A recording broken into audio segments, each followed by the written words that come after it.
industry as compared to giving it a shot on your Yeah. on your own. um, you know, because not all that glitters is gold. Not every record deal allows you sometimes those people, they're put in the image that the record company wants them to be in. And Exactly. it's not until they become superstars and have that sort of celebrity power that they then start to produce themselves, basically, Yeah. or have the political power to say, no, I don't want to be that, I want to be this. This is who I am. I don't want to sing that. I want to sing this. And so And a I'd lot of rather not times, sell my soul. Selling your soul is just one of the, I mean, there's no happiness, you think, there's no happiness in that. I In know. the end, it might be an initial thrill. Um, but I agree with you. I think the internet has played a big part in allowing a lot of acts You to. see artists today that you would never have seen 20 years ago. I agree with that. I agree. And just, yeah, the internet, I mean, YouTube, and I'm such an old tech phobe hippie, I forget about iTunes and all the other things. I'm just saying, with YouTube alone, I've encountered artists that, the world's at your fingertips. Yeah. And when you do it yourself without a record label that has its standards, you're a little more free on the wording that you can use in songs. Oh yeah, you're absolutely, absolutely. The last time I talked with a record label, I said I like writing my own stuff. I want to write stuff that I can sing about. And they said, okay, give us an example. And it was just a little song about someone I was dating at the time.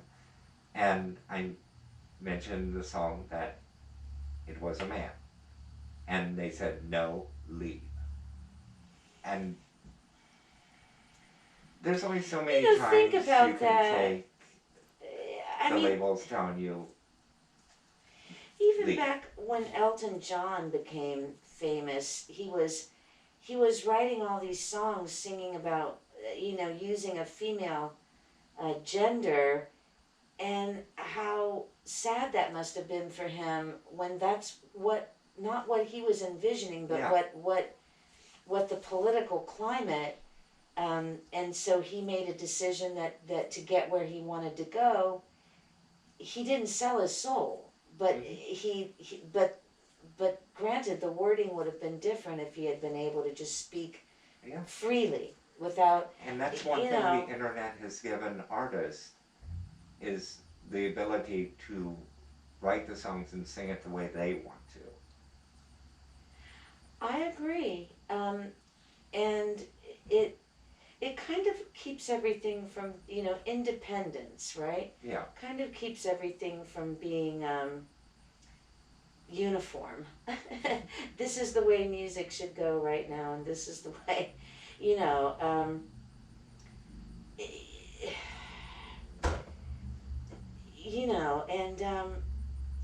And a lot of the problems in the music industry are the labels oh yeah, because they have their fixers, their runners, and everything. I and believe it's Live Nation. I've heard some things that they're doing that are just basically screwing the artist over. And I don't want to go into that today because that's a rant and a half. right, right, yeah, yeah.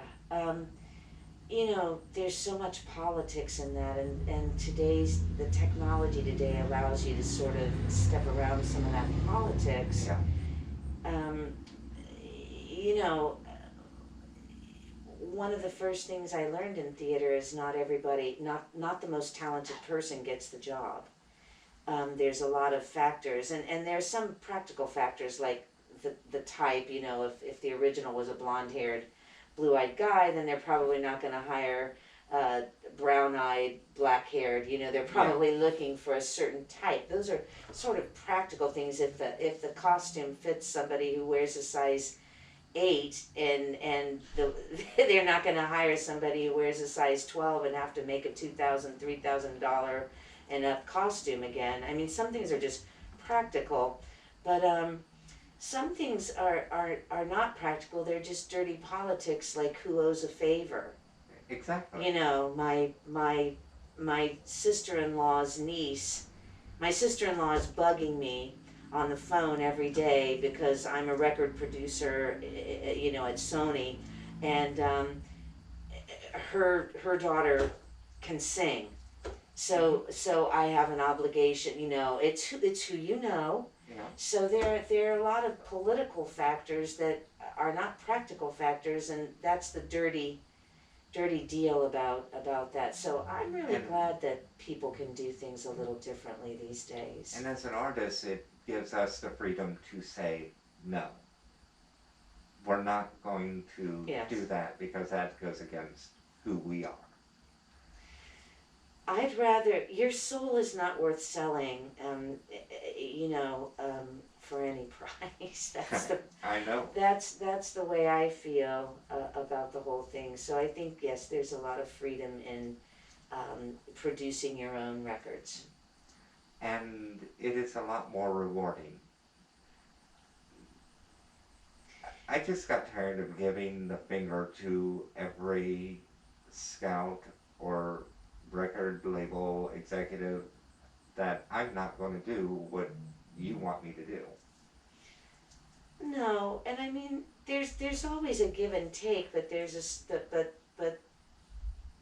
there's a certain line that Yeah. isn't worth crossing. Mm-hmm. There was one, it was a smaller label that said, we will sign you, but you have to be in the closet, you will date this woman, you will get married, you will have these children. And I was like, as I stood up to walk out, I flipped him off over my shoulder and said, no. Yeah. There are certain things that you just don't do. No, so I'm really really happy to be part of the path you're taking. Thank you. It's rewarding. And it's good that I have you because you don't judge. No, You I just mean, say, we're all okay, let's work human, on it. but you're the CEO, and I mean, if I were to try to control you, I'd be doing old blues and blues standards. But that's not my job as a coach to try to make everyone in my image. It's my job. It's my job to see who you are and help you bring yourself out. That's